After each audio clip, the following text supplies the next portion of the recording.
स्वागत है जी। अज की क्लास दे विच जो मास्टर गिड के सिलेबस के अनुसार कहानीकार सीरीज़ कर रहे हैं उसका यह 6वां पार्ट है कहानीकारां दी सीरीज़ दे विच।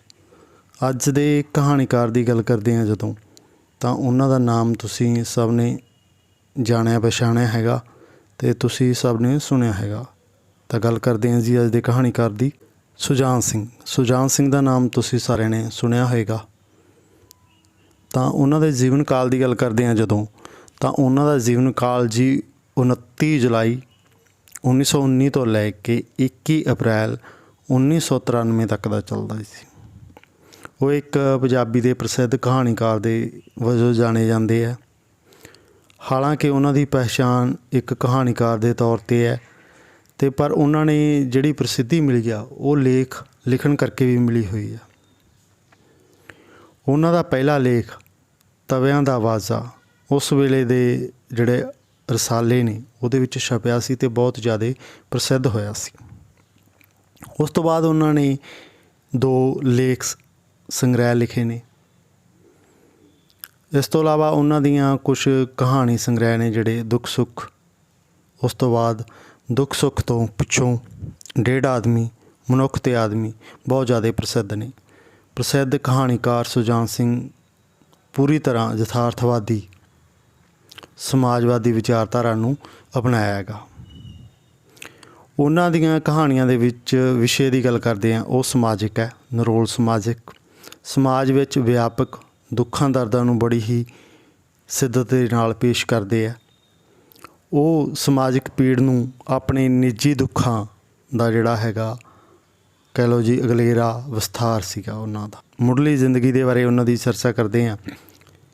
29 जुलाई 1909 नूं उन्हां दा जन्म हुंदा जी पिता हकीम सिंह दे घर डेरा बाबा नानक जिहड़ा कि गुरदासपुर दे विच जिले दे विच पैंदा गा।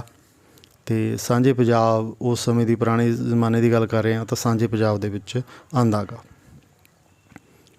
सुजान सिंह दे कह लो जी नाना नानी ने उन्हां कोले कोई पुत्तर नहीं सीगा, इसे करके 3 महीनों बाद ही उन्होंने सुजान सिंह नूं गोद पा लिया सीगा ते आदा पुत्र बना लेंदे आ।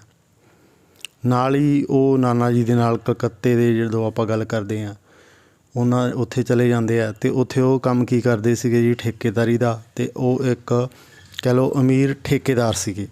सुजान सिंह दा बचपन महाकवि जिहड़ा टैगोर है रविंद्र नाथ टैगोर उन्हां दे देश है किहड़ा जी बंगाल, उत्थे बीतदा गा। प्रकृतिक सुंदरता का जिक्र उन्हां दियां कहानियां दे विच वेखण नूं मिलदा गा। नाना जी आप तां अनपढ़ सी पर सुजान सिंह नूं उन्होंने पढ़न लई नवीआं नवीआं विशेष करके धार्मिक पुस्तकां लिया के दिंदे सी। बचपन विच पढ़ियां पुस्तकां विचली ਸਾਹਿਤਕਤਾ ਅਤੇ संगीत रोमांसमई बंगाली जनजीवन है जिहड़ा उस दे सोच सदका ही वो कहानीकार बन जाते हैं। बंगाली वातावरण उसकी कह लो जी कहानियां दे विच किहड़ियां विच पेश होया जी। आत्मा की शांति ते डेढ़ आदमी कहानियां विच पेश किया गा। नाना जी की बेवक्त मौत तो बाद उन्होंने बड़ियां ही तंगियां तरुशियां का जिहड़ा सामना करना पैंदा ते वो BA अते ज्ञानी पास कर लेंदे आ। खालसा कालज विच पढ़दे ही उन्हां दा लेख जिसकी आपां गल कर चुके पहला तवियां वाला वाजा लिखिया जाता है। इस तो बाद उन्होंने एक कहानी लिखी जिसका नाम सी भुलेखा जो लिखारी रसाले दे सरदार गल करिए जी SS अनमोल ने छापी सी। उन्हां दी प्रशंसा करके सुजान सिंह अंदरली कला नूं जिहड़ा हैगा जागृत करदा है ते मुढ़ली सिक्ख्या बाल मुकंद खत्तरी मिडल स्कूल अते BA खालसा कॉलेज अमृतसर तो पास की है उन्होंने। फिर वो ज्ञानी करते हैं, फिर MA पास करके अध्यापक हैडमास्टर प्रोफैसर ते प्रिंसीपल दे तौर पर नौकरी करते हैं। उस तो बाद गल करते हैं जी उन्होंने सिक्ख्या के बारे थोड़ी बहुत ही। सुजान सिंह बचपन तो ही रागी दयाल सिंह अते भाई करम सिंह पासों जिहड़ा पंजाबी लिखनी पढ़नी सीखते हैं। 5 ग्रंथियां का पाठ सिखाया जाता तो फिर कलकत्ते के जिहड़े DAV स्कूल दे विच भर्ती करवाया जाता। ਪਰ ਸਕੂਲ ਵਿੱਚ ਪੰਜਾਬੀ ਦਾ ਕੋਈ ਵਿਦਿਆਰਥੀ ਨਾ ਹੋਣ ਕਰਕੇ ਉਹਨਾਂ ਨੂੰ ਕਲਕੱਤੇ ਦੇ ਮਸ਼ੂਆ ਬਾਜ਼ਾਰ ਜਿਹੜੀ ਸਟਰੀਟ ਵਿੱਚੋਂ ਸਕੂਲ ਵਿੱਚ ਦਾਖਲ ਕਰਵਾ ਦਿੱਤਾ ਜਾਂਦਾ ਸੀਗਾ ਜੀ। ਇੱਥੇ ਉਹਨਾਂ ਦਾ ਰੁਝਾਨ ਕਾਹਦੇ ਵੱਲ ਹੋਇਆ ਜੀ? ਅੰਗਰੇਜ਼ੀ ਅਤੇ ਹਿੰਦੀ ਸਾਹਿਤ ਵੱਲ ਵਧਣਾ ਸ਼ੁਰੂ ਹੋ ਗਿਆ। ਅਤੇ ਉਹਨਾਂ ਦਾ ਵਿਆਹ ਕਿਹਦੇ ਨਾਲ ਹੁੰਦਾ ਜੀ? ਜੋਗਿੰਦਰ ਕੌਰ ਦੇ ਨਾਲ। ਉਹਨਾਂ ਦੇ ਇੱਕ ਪੁੱਤਰ ਅਤੇ 2 ਧੀਆਂ ਹੁੰਦੀਆਂ ਜੀ। ਉਸ ਤੋਂ ਬਾਅਦ ਗੱਲ ਕਰਦੇ ਹਾਂ ਜੀ ਅਨੁਭਵ ਦੀ। ਉਹਨਾਂ ਦੇ ਕੀ ਜ਼ਿੰਦਗੀ ਦੇ ਅਨੁਭਵ ਰਹੇ ਆ, ਉਹਨਾਂ ਦੀ ਗੱਲ ਕਰਦੇ ਹਾਂ। ਨਾਨੀ ਜੀ ਮਮਤਾ ਦੀ ਭਾਵਨਾ ਨੇ ਸੁਜਾਨ ਸਿੰਘ ਨੂੰ ਛੋਟੀ ਉਮਰ ਵਿੱਚ ਕਹਿ ਲਓ ਜੀ ਵਿਆਹ ਬੰਧਨ ਵਿੱਚ ਬੰਨ੍ਹ ਦਿੱਤਾ ਸੀਗਾ, ਜਿਸ ਕਰਕੇ ਉਹਨਾਂ ਨੂੰ ਪੜ੍ਹਾਈ ਛੱਡ ਕੇ ਰੁਜ਼ਗਾਰ ਦੀ ਖਾਤਰ ਛੋਟੀਆਂ ਮੋਟੀਆਂ ਨੌਕਰੀਆਂ ਕਰਨੀਆਂ ਪਈਆਂ। ਇਹਨਾਂ ਨੌਕਰੀਆਂ ਨੇ ਉਹਨਾਂ ਨੂੰ ਮਜ਼ਦੂਰ ਦੀ ਹਾਲਤ ਅਤੇ ਮਜ਼ਦੂਰ ਦੇ ਮਾਲਕ ਦੇ ਰਿਸ਼ਤੇ ਨੂੰ ਸਮਝਣ ਵਿੱਚ ਅਵਸਰ ਪ੍ਰਦਾਨ ਕੀਤਾ। ਉਹ ਨਾ ਕੇਵਲ ਹੇਠਲੀ ਸ਼੍ਰੇਣੀ ਵਿੱਚੋਂ ਹੀ ਸੀ, ਸਗੋਂ ਉਹ ਇਸ ਵਰਗ ਦਾ ਬੁਲਾਰਾ ਵੀ ਬਣ ਜਾਂਦਾ ਹੈਗਾ। ਜੀਵਨ ਵਿੱਚ ਬਹੁਤ ਸਾਰੀਆਂ ਤਲਖ ਹਕੀਕਤਾਂ ਦਾ ਵਾਹ ਪੈਂਦਾ ਗਾ। ਕਈ ਕਿੱਤੇ ਵੀ ਬਦਲੇ ਆ ਉਹਨਾਂ ਨੇ। ਇਸ ਗੱਲ ਦੀ ਗਵਾਹੀ ਉਹਨਾਂ ਦੀ ਕਹਾਣੀ ਕੁਲਫੀ ਦੇ ਅਨੁਭਵ ਹੁੰਦੀ ਹੈ ਕਿ ਜਿਹੜੇ ਉਹਨਾਂ ਦੇ ਵਿਚਾਰ ਸਾਰੇ ਉੱਥੇ ਪੇਸ਼ ਕੀਤੇ ਨੇ। ਰੱਬ ਦੀ ਮੌਤ ਛਿੱਟਾ ਕਹਾਣੀਆਂ ਨੇ ਜੋ ਕਿਸਾਨ ਮਜ਼ਦੂਰ ਸ਼ੋਸ਼ਣ ਦੀ ਪੇਸ਼ਕਾਰੀ ਕਰਦੀਆਂ ਨੇ। ਅਧਿਆਪਕ ਤੋਂ ਲੈ ਕੇ ਕਾਲਜ ਦੀ ਸਥਾਪਨਾ ਤੱਕ ਦੇ ਸਫ਼ਰ ਦੀ ਗੱਲ ਕਰਦੇ ਆ ਉਹਨਾਂ ਦੇ। ਉਹ ਟੀਚਰ ਟ੍ਰੇਨਿੰਗ ਕਰਕੇ ਜੀ ਸਕੂਲ ਵਿੱਚ ਅਧਿਆਪਕ ਬਣ ਜਾਂਦੇ ਆ। ਆਰਥਿਕ ਪੱਖੋਂ ਸ਼ਾਂਤਮਈ ਜਿਹੜਾ ਜੀਵਨ ਬਤੀਤ ਕਰਨ ਲੱਗ ਜਾਂਦੇ ਆ। ਫਿਰ ਉਹਨਾਂ ਨੇ ਵਿਸ਼ਵ ਪੱਧਰ 'ਤੇ ਸਾਹਿਤ ਪੜ੍ਹਦੇ ਆ। ਸਮਾਜਵਾਦੀ ਕਹਿ ਲਓ ਜੀ ਦ੍ਰਿਸ਼ਟੀਕੋਣ ਹੋਰ ਵੀ ਸਾਫ਼ ਅਤੇ ਪ੍ਰਪੱਕ ਹੋ ਗਿਆ ਸੀਗਾ ਉਹਨਾਂ ਦਾ।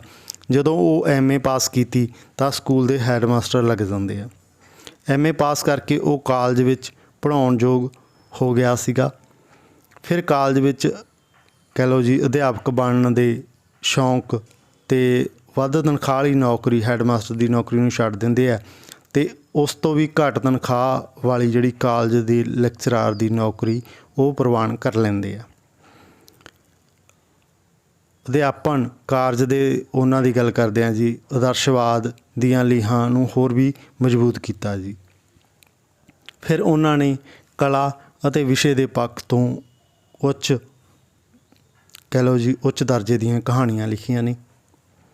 ਕਾਲਜ ਅਧਿਆਪਨ ਕਰਦਿਆਂ ਹੀ ਉਹਨਾਂ ਨੇ ਕਾਲਜ ਦੇ ਪ੍ਰਿੰਸੀਪਲ ਦੇ ਅਹੁਦੇ ਤੱਕ ਪਹੁੰਚ ਜਾਂਦੇ ਆ ਅਤੇ ਉਹ ਗੁਰੂ ਨਾਨਕ ਕਾਲਜ ਗੁਰਦਾਸਪੁਰ ਤੋਂ ਪ੍ਰਿੰਸੀਪਲ ਦੇ ਅਹੁਦੇ ਤੋਂ ਸੇਵਾ ਮੁਕਤ ਹੁੰਦੇ ਆ ਅਤੇ ਧਾਰੀਵਾਲ ਵਿਖੇ ਉਹ ਲੜਕੀਆਂ ਦੇ ਕਾਲਜ ਦੀ ਸਥਾਪਨਾ ਕਰਦੇ ਆ।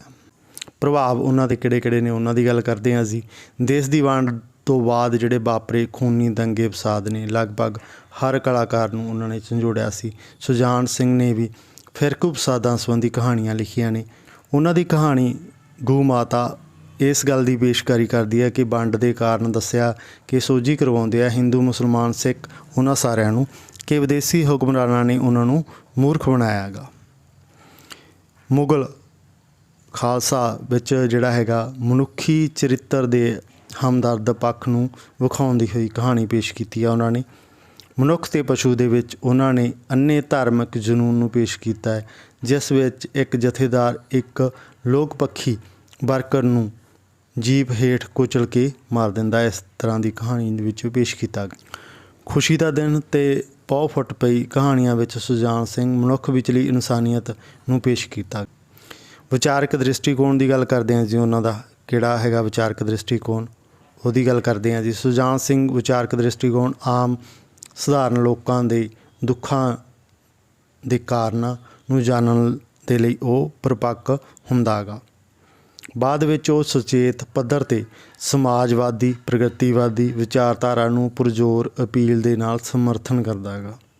ਸੁਜਾਨ ਸਿੰਘ ਸੁਹਿਰਦ, ਮਿੱਠ ਬੋਲੜਾ, ਮਲਾਪੜਾ, ਹਸਮੁਖ ਅਤੇ ਧੀਰਜਵਾਨ ਅਤੇ ਵਿਚਾਰਵਾਨ ਵਿਅਕਤੀ ਹੈਗਾ। ਉਹਨਾਂ ਨੇ ਅੰਗਰੇਜ਼ੀ, ਪੰਜਾਬੀ, ਹਿੰਦੀ, ਉਰਦੂ, ਬੰਗਲਾ ਭਾਸ਼ਾਵਾਂ ਦਾ ਜਾਣਕਾਰੀ ਉਹਨਾਂ ਨੂੰ ਰੱਖਦੇ ਆ। ਉਹਨਾਂ ਦੀਆਂ ਕਹਾਣੀਆਂ ਵਿੱਚ ਪੰਜਾਬੀ ਤੋਂ ਬਿਨਾਂ ਵੀ ਹੋਰ ਭਾਸ਼ਾਵਾਂ ਦੇ ਵਿੱਚ ਛਪਦੀਆਂ ਨੇ। ਦ੍ਰਿਸ਼ਟੀਕੋਣ ਦੀ ਗੱਲ ਕਰਦੇ ਹਾਂ ਜੀ। ਸੁਜਾਨ ਸਿੰਘ ਮਾਰਕਸਵਾਦੀ ਸਿਧਾਂਤ ਦੇ ਪੈਰੋਕਾਰ ਪ੍ਰਗਤੀਵਾਦੀ ਪ੍ਰਤੀਵਾਦ ਕਹਾਣੀਕਾਰ ਸੀ। ਉਹਨਾਂ ਦੀਆਂ ਕਹਾਣੀਆਂ ਵਿਚਲਾ ਯਥਾਰਥ ਉੱਪਰਲੀ ਸਤ੍ਹਾ ਦਾ ਨਾ ਹੋ ਕੇ ਡੂੰਘਾਈ ਤੱਕ ਪੇਸ਼ ਕਰਦੇ ਆ। ਉਹਨਾਂ ਦੀਆਂ ਕਹਾਣੀਆਂ ਦੇ ਵਿੱਚ ਦੱਬੇ ਕੁਚਲੇ ਲੋਕਾਂ ਦਾ ਕਹਿ ਲਓ ਜੀ ਸਾਫ਼ ਚਿਤਰਨ ਹੀ ਨਹੀਂ, ਸਗੋਂ ਉਹਨਾਂ ਦੀ ਲੁਕਵੀਂ ਸ਼ਕਤੀ ਦਾ ਵੀ ਨਿਡਰਤਾ ਨਾਲ ਜ਼ਿਕਰ ਕਰਦੇ ਆ। ਉਹਨਾਂ ਦੀਆਂ ਕਹਾਣੀਆਂ ਦਾ ਰੰਗ ਵੱਖਰਾ ਹੈ ਜੋ ਕਿ ਕਿਸੇ ਵੀ ਕਹਾਣੀਕਾਰ ਨਾਲ ਮੇਲ ਨਹੀਂ ਖਾਂਦਾ ਗਾ। ਬਤੌਰ ਲਿਖਾਰੀ ਦੇ ਤੌਰ 'ਤੇ ਉਹਨਾਂ ਦੀ ਜ਼ਿਆਦਾਤਰ ਕਹਾਣੀਆਂ ਹੀ ਲਿਖੀਆਂ ਨੇ ਜਿਸ ਦੇ ਵਿੱਚ ਮਨੁੱਖ ਦੇ ਦਿਮਾਗ, ਸਮਾਜਿਕ ਸੰਬੰਧਾਂ ਦੇ ਜਿਹੜੀ ਪੇਸ਼ਕਾਰੀ ਬੜੀ ਡੂੰਘੀ ਸਮਝ ਰੱਖਦੇ ਆ, ਉਹਦੀ ਪੇਸ਼ਕਾਰੀ ਕੀਤੀ ਹੈ। ਸੁਜਾਨ ਸਿੰਘ ਸਮਾਜ ਦੇ ਪਿੱਛੇ ਧੱਕੇ ਅਤੇ ਵੰਚਿਤ ਵਰਗ ਦਾ ਪੱਖ ਪੂਰਦਾ ਗਾ। ਵਿਸ਼ਵ ਸਾਹਿਤ ਦੀਆਂ ਕਹਾਣੀਆਂ ਅਤੇ ਗਾਂਹ-ਵਧੂ ਸਾਹਿਤਕ ਲਹਿਰਾਂ ਦੇ ਨਾਲ ਜੁੜੀਆਂ ਹੋਈਆਂ ਨੇ। ਇਸ ਦਾ ਪ੍ਰਭਾਵ ਉਹਨਾਂ ਦੀਆਂ ਕਹਾਣੀਆਂ 'ਤੇ ਦੇਖਿਆ ਜਾ ਸਕਦਾ ਹੈ। ਉਸ ਨੇ ਜਿਹੜੀਆਂ ਹੈਗੀਆਂ ਗੁਰੂ ਸਿੱਖ ਕਥਾਵਾਂ ਨੂੰ ਆਪਣੇ ਢੰਗ ਨਾਲ ਦਰਸਾਉਣ ਦੀ ਕੋਸ਼ਿਸ਼ ਕੀਤੀ ਹੈ। ਹਾਲਾਂਕਿ ਉਹ ਆਪਣੀਆਂ ਕਹਾਣੀਆਂ ਲਈ ਜਾਣਿਆ ਜਾਂਦਾ ਹੈ, ਪਰ ਉਹਨਾਂ ਨੇ ਕੁਝ ਲੇਖ ਵੀ ਲਿਖੇ ਹੈ। ਉਹਨਾਂ ਦਾ ਪਹਿਲਾ ਲੇਖ ਜਿਸ ਦੀ ਆਪਾਂ ਗੱਲ ਕਰ ਚੁੱਕੇ ਹਾਂ, ਤਵਿਆਂ ਵਾਲਾ ਵਾਜਾ, ਮਾਸਿਕ ਰਸਾਲੇ ਦੇ ਵਿੱਚ ਸ਼ਬਦ ਗਾ। ਲੇਖਾਂ ਦੇ ਸੰਗ੍ਰਹਿ ਉਹਨਾਂ ਦੀ ਗੱਲ ਕਰਦੇ ਹਾਂ ਜੀ। ਜੰਮੂ ਜੀ ਤੁਸੀਂ ਬੜੇ ਰਾਹ ਅਤੇ ਖੁੰਬਾਂ ਦਾ ਸ਼ਿਕਾਰ ਉਹ ਪ੍ਰਕਾਸ਼ਿਤ ਹੁੰਦੇ ਆ। ਉਸ ਤੋਂ ਬਾਅਦ ਉਹਨਾਂ ਦੇ ਕਹਾਣੀਆਂ ਵਿੱਚ ਦੁੱਖ ਸੁੱਖ ਅਤੇ ਦੁੱਖ ਸੁੱਖ ਤੋਂ ਪਿੱਛੋਂ, ਡੇਢ ਆਦਮੀ, ਮਨੁੱਖ ਤੇ ਪਸ਼ੂ, ਕਲਗੀ ਦੀਆਂ ਅਣੀਆਂ, ਸ਼ਹਿਰ ਤੇ ਗਰਾਂ ਸ਼ਾਮਲ ਨੇ। ਉਹਨਾਂ ਦੀਆਂ ਜਿਹੜੀਆਂ ਪ੍ਰਸਿੱਧ ਕਹਾਣੀਆਂ ਹੁੰਦੀਆਂ ਨੇ ਉਹਨਾਂ ਦਾ ਜ਼ਿਕਰ ਕਰਦੇ ਹਾਂ। ਉਹਨਾਂ ਨੇ ਸ੍ਰੀ ਗੁਰੂ ਨਾਨਕ ਦੇਵ ਜੀ ਦੇ ਲਈ ਵਡੇ ਕੀਆਂ ਵਡਿਆਈਆਂ ਇਹ ਲਿਖਿਆ ਜੀ। ਉਸ ਤੋਂ ਇਲਾਵਾ ਜੀ ਗੁਰੂ ਅਮਰਦਾਸ ਜੀ ਨਾਲ ਸੰਬੰਧਿਤ ਉਹਨਾਂ ਨੇ ਅਮਰ ਗੁਰੂ ਰਿਸ਼ੀਮਨ ਉਹ ਲਿਖਿਆ ਜੀ। ਗੁਰੂ ਗੋਬਿੰਦ ਸਿੰਘ ਜੀ ਨਾਲ ਸੰਬੰਧਿਤ ਉਹਨਾਂ ਨੇ ਕਲਗੀ ਦੀਆਂ ਅਣੀਆਂ ਉਹ ਲਿਖਿਆ ਜੀ। ਜੀਵਨੀਆਂ ਨੂੰ 3 ਕਿਤਾਬਾਂ ਲਿਖੀਆਂ ਨੇ ਜੀ। ਜੀਵਨੀ ਨਾਲ ਸੰਬੰਧਿਤ ਉਹਨਾਂ ਦੀਆਂ ਵਡੇ ਕੀਆਂ ਵਡਿਆਈਆਂ, ਸਪੈਲਿੰਗ ਦੇ ਵਿੱਚ ਗਲਤੀ ਹੈ ਜੀ, ਉਹ ਨੋਟ ਕਰ ਲੈਣਾ। ਉਸ ਤੋਂ ਬਾਅਦ ਆਪਾਂ ਗੱਲ ਕਰਦੇ ਹਾਂ ਜੀ ਲਿਖਤਾਂ ਕਹਾਣੀ ਸੰਗ੍ਰਹਿਾਂ ਦੀ ਗੱਲ ਕਰਦੇ ਹਾਂ। ਦੁੱਖ ਦੇ ਸ਼ਬਦ ਆ ਜੀ, ਦੁੱਖ ਸੁੱਖ ਤੋਂ ਦਾ, ਮਨੁੱਖ ਤੇ ਪਸ਼ੂ 52 ਦੇ ਵਿੱਚ ਸ਼ਬਦ ਆ। ਸਭ ਰੰਗ ਜਿਹੜਾ ਹੈਗਾ ਜੀ 51-52 ਦੇ ਵਿੱਚ ਸ਼ਬਦ ਆ। ਨਰਕਾਂ ਦੇ ਦੇਵਤੇ 55 ਦੇ ਵਿੱਚ, ਨਵਾਂ ਰੰਗ 55 ਦੇ ਵਿੱਚ ਸ਼ਬਦ ਆ। ਡੇਢ ਆਦਮੀ ਤੇ ਹੋਰ ਕਹਾਣੀਆਂ 58 ਦੇ ਵਿੱਚ ਸ਼ਬਦ ਆ। ਸਵਾਲ ਜਵਾਬ ਦੇ ਵਿੱਚ ਸ਼ਬਦ ਆ। ਅਮਰ ਗੁਰੂ ਰਿਸਮਾ ਜੀ ਇਹ 1979 ਦੇ ਵਿੱਚ ਸ਼ਬਦ ਆ। 94ਵੀਆਂ ਕਹਾਣੀਆਂ ਅਤੇ ਸੰਗ੍ਰਹਿ ਲਾਲੀ ਅਤੇ ਹਰਿਆਲੀ ਉਹ ਸ਼ਬਦ ਹੈ ਜੀ। ਉਸ ਤੋਂ ਬਾਅਦ ਮੋਤੀਆਂ ਦੀ ਮਾਲਾ 71 ਦੇ ਵਿੱਚ। ਉਸ ਤੋਂ ਬਾਅਦ ਪਤਨ ਤੇ ਸਰਾਂ 72 ਦੇ ਵਿੱਚ। ਉਸ ਤੋਂ ਬਾਅਦ 7 ਸੁਰਾਂ 75 ਦੇ ਵਿੱਚ। ਉਸ ਤੋਂ ਬਾਅਦ ਸ਼ਹਿਰ ਤੇ ਗਰਾਂ ਜਿਹੜਾ ਸਭ ਤੋਂ ਜ਼ਿਆਦਾ ਪ੍ਰਸਿੱਧ ਹੁੰਦਾ 1985 ਦੇ ਵਿੱਚ। ਇਹ ਉਹਨਾਂ ਦੇ ਕਹਾਣੀ ਸੰਗ੍ਰਹਿ। ਕਹਾਣੀ ਰਚਨਾਵਾਂ ਕਿਹੜੀਆਂ ਨੇ ਉਹਨਾਂ ਦੀ, ਕਿਸ ਤਰ੍ਹਾਂ ਦੀ ਰਚਨਾ ਕੀਤੀ ਆ, ਉਹਦੇ ਬਾਰੇ ਗੱਲ ਕਰਦੇ ਹਾਂ। ਸਮੁੱਚੀ ਰਚਨਾ ਜਿਹੜੀ ਹੈਗੀ ਆ 3 ਹਿੱਸਿਆਂ ਦੇ ਵਿੱਚ ਵੰਡੀ ਜਾਂਦੀ ਹੈ। ਪਹਿਲਾ ਪੜਾਅ ਦੇ ਵਿੱਚ ਕਹਾਣੀ ਸੰਗ੍ਰਹਿ ਦੁੱਖ ਸੁੱਖ ਹੁੰਦਾ ਜੀ। ਕਹਿ ਲਓ ਜੀ ਦੁੱਖਾਂ ਸੁੱਖਾਂ ਵਿੱਚ ਖਪਦਾ ਖਿੱਚਦਾ ਪਾਠਕਾਂ ਨੂੰ ਮੱਤਾ ਦਿੰਦਾ ਗਾ, ਉਸ ਤਰ੍ਹਾਂ ਦਾ ਜਿਹੜਾ ਹੈਗਾ ਪੱਖ ਪੇਸ਼ ਕੀਤਾ। ਦੂਜਾ ਪੜਾਅ ਦੀ ਗੱਲ ਕਰਦੇ ਹਾਂ ਜੀ। ਕਹਾਣੀ ਸੰਗ੍ਰਹਿ ਦੁੱਖ ਸੁੱਖ ਤੋਂ ਪਿੱਛੋਂ ਦੇ ਨਾਲ ਉਸ ਦੀਆਂ ਕਹਾਣੀਆਂ ਦੀ ਯਾਤਰਾ ਦਾ ਦੂਜਾ ਪੜਾਅ ਸ਼ੁਰੂ ਹੁੰਦਾ ਹੈਗਾ। ਇਸ ਪੱਧਰ 'ਤੇ ਉਹਨਾਂ ਨੇ ਹਿੱਤਾਂ ਦੇ ਸਵਾਰਥ ਦਾ ਗਿਆਨ ਹੁੰਦਾ ਹੈ ਅਤੇ ਉਹ ਫੈਸਲਾ ਕਰਨ ਦੇ ਯੋਗ ਹੁੰਦਾ ਹੈ ਕਿ ਜਿਹੜੇ ਵੀ ਹਿੱਤਾਂ ਦੀ ਸੇਵਾ ਲਈ ਕਿੱਥੇ ਕੀ ਕੰਮ ਕਰਨਾ ਚਾਹੁੰਦੇ ਨੇ ਉਹਨਾਂ ਦੇ ਬਾਰੇ ਉਹਨਾਂ ਨੇ ਗਿਆਨ ਦਿੱਤਾ ਗਾ। ਤੀਜੇ ਪੜਾਅ ਦੀ ਗੱਲ ਕਰਦੇ ਹਾਂ ਜੀ। ਉਹਦੇ ਵਿੱਚ ਉਹਨਾਂ ਨੇ ਕਹਾਣੀ ਸੰਗ੍ਰਹਿ ਨਰਕਾਂ ਦੇ ਦੇਵਤੇ, ਸਭ ਰੰਗ, ਮਨੁੱਖ ਤੇ ਪਸ਼ੂ ਅਤੇ ਨਵਾਂ ਰੰਗ ਆਦਿ ਕਹਾਣੀ ਸੰਗ੍ਰਹਿ ਇਹਦੇ ਵਿੱਚ ਰੱਖੇ ਆ। ਇਹਦੇ ਵਿੱਚ ਦੌਰ ਦੇ ਵਿੱਚ ਹਕੀਕਤ ਦਾ ਕਹਿ ਸਕਦੇ ਜੀ ਉਹਨਾਂ ਨੂੰ ਪਤਾ ਲੱਗ ਜਾਂਦਾ। ਸਮਾਜ ਦੇ ਵਿੱਚ ਅਸਲੀ ਉਪਜਾਊ ਸ਼ਕਤੀਆਂ ਨੇ ਕਿਹੜੀਆਂ, ਉਹਨਾਂ ਦੇ ਬਾਰੇ ਗੱਲ ਕਰਦੇ ਆ ਕਿ ਕੌਣ ਇਹਨਾਂ ਦੀ ਕਿਰਤ ਦਾ ਜਿਹੜਾ ਲਾਭ ਉਠਾ ਰਿਹਾ ਗਾ। ਪੈਦਾਵਾਰ ਦੇ ਸਾਰੇ ਸਾਧਨ ਸਰਮਾਏਦਾਰੀ ਦਾ ਕਬਜ਼ਾ ਹੈਗਾ। ਕਾਮੇ, ਕਿਸਾਨ, ਮਜ਼ਦੂਰ ਉਹਨਾਂ ਦੀ ਲੁੱਟ ਹੋ ਰਹੀ ਹੈ ਅਤੇ ਲੁੱਟ ਖਸੁੱਟ ਦਾ ਸ਼ਿਕਾਰ ਬਣ ਰਹੇ ਹੈ। ਉਸ ਤੋਂ ਇਲਾਵਾ ਜੀ ਉਹਨਾਂ ਦੇ ਅਨੁਸਾਰ ਲੁੱਟਿਆ ਜਾ ਰਿਹਾ ਵਰਗ ਕਮਜ਼ੋਰ ਹੈ ਅਤੇ ਡਰਪੋਕ ਹੈ। ਆਪਸੀ ਤਾਕਤਾਂ ਨਾ ਹੋਣ ਕਰਕੇ ਉਹਨਾਂ ਦੇ ਵਿੱਚ ਆਪਸੀ ਏਕਤਾ ਜੀ ਹੋਣ ਕਰਕੇ ਉਹ ਲੁੱਟਿਆ ਜਾ ਰਿਹਾ ਹੈਗਾ। ਮਜ਼ਦੂਰ ਦੇ ਹਿੱਤਾਂ ਦੀ ਗੱਲ ਕਰਦੇ ਹਾਂ, ਉਹ ਸਾਂਝੇ ਹੈ ਜੀ। ਉਹਨਾਂ ਨੂੰ ਸੋਝੀ ਵਜੋਂ ਕਹਿ ਲਓ ਜੀ ਪ੍ਰਗਟਾ ਦਿੱਤਾ ਜਾਂਦਾ ਗਾ। ਕਪੂਰ ਤੇ ਜਿਹੜੇ ਮਜ਼ਦੂਰ ਹੈ ਉਹਨਾਂ ਦੀ ਸ਼ਬਦ ਦੀ ਵਰਤੋਂ ਕਰ ਰਹੇ ਕਰਦੇ ਹਾਂ ਕਹਾਣੀਆਂ ਦੀ ਪੇਸ਼ਕਾਰੀ ਦੀ ਕਿ ਉਹਨਾਂ ਦੇ ਵਿੱਚ ਕਿਸ ਤਰ੍ਹਾਂ ਦੀਆਂ ਵਿਸ਼ੇ ਪੇਸ਼ ਕੀਤੇ ਆ। ਸੁਜਾਨ ਸਿੰਘ ਦੀ ਗੱਲ ਕਰ ਰਹੇ ਹਾਂ ਜੀ। ਉਹਨਾਂ ਨੇ ਦੱਸਿਆ ਕਿ ਕੇਵਲ ਗਰੀਬ ਵਰਗ ਨਹੀਂ ਲੁੱਟਿਆ ਜਾ ਰਿਹਾ, ਠੀਕ ਹੈ ਜੀ, ਔਰਤ ਸਭ ਤੋਂ ਵੱਧ ਲੁੱਟੀ ਜਾ ਰਹੀ ਹੈ, ਠੀਕ ਹੈ ਜੀ। ਉਹਨੂੰ ਲੁੱਟ ਖਸੁੱਟ ਦਾ ਕਹਿ ਲਓ ਜ਼ਿਆਦਾ ਸ਼ਿਕਾਰ ਹੋਣਾ ਪੈ ਰਿਹਾ, ਉਸ ਦੀ ਪੇਸ਼ਕਾਰੀ ਕਰਦੇ ਆ। ਲੋਟੂ ਵਰਗ ਨੇ ਤਾਂ ਉਸ ਨੂੰ ਲੁੱਟਣਾ ਹੀ ਹੈ, ਇੱਥੋਂ ਤੱਕ ਕਿ ਲੁੱਟੇ ਜਾ ਰਹੇ ਵਰਗ ਦਾ ਮਰਦ ਵੀ ਔਰਤ ਦੀ ਲੁੱਟ ਕਰਨ ਤੋਂ ਬਾਜ਼ ਨਹੀਂ ਆ ਰਹੀ ਹੈ। ਉਸ ਨੇ ਔਰਤ ਨਾਲ ਹੋ ਰਹੇ ਜੀ ਇਸ ਤਰ੍ਹਾਂ ਦੇ ਅਨਿਆਂ ਕਹਿ ਲਓ ਜੀ ਪ੍ਰਤੀ ਹਮਦਰਦੀ ਵਿਖਾਈ ਹੈ। ਔਰਤ ਕਿਉਂਕਿ ਆਰਥਿਕ ਪੱਖ ਤੋਂ ਮਰਦ ਉੱਪਰ ਨਿਰਭਰ ਕਰਦੀ ਹੈ, ਇਸੇ ਲਈ ਜ਼ੁਲਮ ਦੀ ਦੋਹਰੀ ਮਾਰ ਝੱਲਣੀ ਪੈ ਰਹੀ ਹੈ।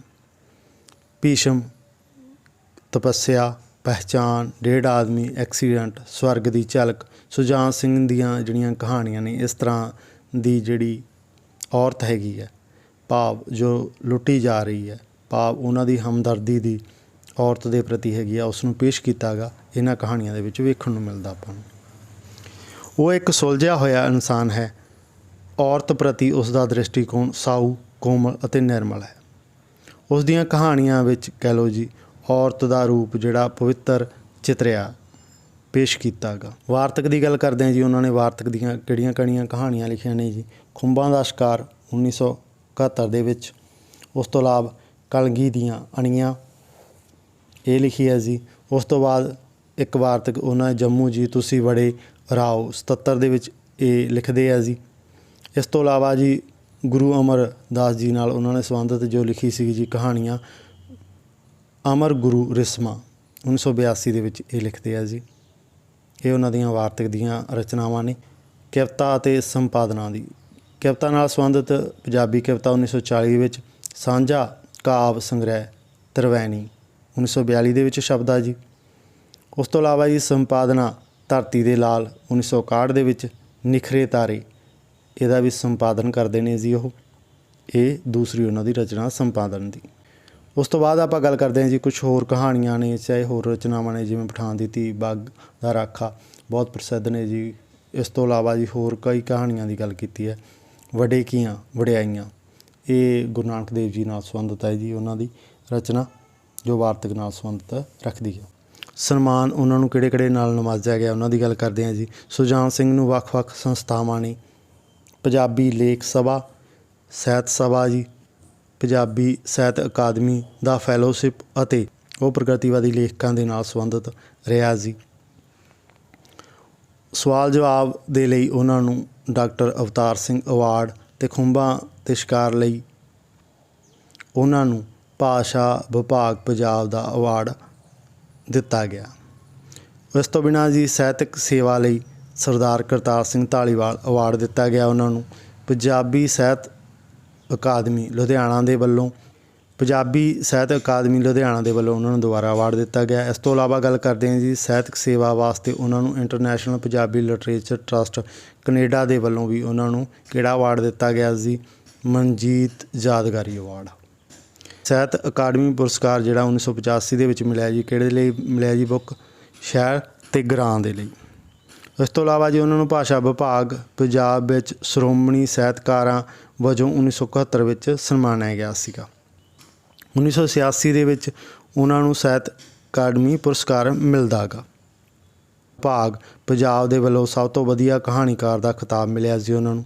1987 ਵਿੱਚ ਉਹਨਾਂ ਨੂੰ 2 ਸਾਲ ਦੇ ਲਈ ਕੇਂਦਰੀ ਪੰਜਾਬੀ ਲੇਖਕ ਸਭਾ ਪੰਜਾਬ ਦਾ ਸਰਬਸੰਮਤੀ ਨਾਲ ਪ੍ਰਧਾਨ ਚੁਣਿਆ ਜਾਂਦਾ ਹੈ। 1987 ਦੇ ਵਿੱਚ 2 ਸਾਲਾਂ ਦੇ ਲਈ ਉਹਨਾਂ ਨੂੰ ਕੇਂਦਰੀ ਪੰਜਾਬੀ ਲੇਖਕ ਸਭਾ ਪੰਜਾਬ ਦਾ ਸਰਬਸੰਮਤੀ ਨਾਲ ਪ੍ਰਧਾਨ ਚੁਣਿਆ ਗਿਆ। ਧੰਨਵਾਦ ਜੀ। ਵੀਡੀਓ ਨੂੰ ਤੁਸੀਂ ਧਿਆਨ ਨਾਲ ਸੁਣਿਆ, ਨੋਟਸਾਂ ਨੂੰ ਰੈਡੀ ਕੀਤਾ ਜੀ। ਜੋਬ ਨਾਲ ਸੰਬੰਧਿਤ ਆਪਾਂ 18 ਅਪਡੇਟ ਦਿੱਤੇ। ਜ਼ਿਆਦਾ ਜਾਣਕਾਰੀ ਲੈਣੀ ਹੋਵੇ ਜੀ ਆਪਣੀ ਵੈਬਸਾਈਟ dhaliwalclass.com 'ਤੇ ਜਾ ਸਕਦੇ ਹੋ। ਵੀਡੀਓ ਨੂੰ ਲਾਈਕ ਕਰਨਾ ਜੀ, ਦੋਸਤਾਂ ਦੇ ਨਾਲ ਸ਼ੇਅਰ ਕਰਨਾ, ਚੈਨਲ ਨੂੰ ਸਬਸਕ੍ਰਾਈਬ ਜ਼ਰੂਰ ਕਰ ਲੈਣਾ, ਜਿਸ ਦੇ ਨਾਲ ਤੁਹਾਡੇ ਤੱਕ ਜਦੋਂ ਵੀ ਕੋਈ ਵੀਡੀਓ ਅਸੀਂ ਅਪਡੇਟ ਕਰਦੇ ਹਾਂ ਤਾਂ ਤੁਹਾਡੇ ਤੱਕ ਜਲਦੀ ਤੋਂ ਜਲਦੀ ਪਹੁੰਚ ਸਕੇ।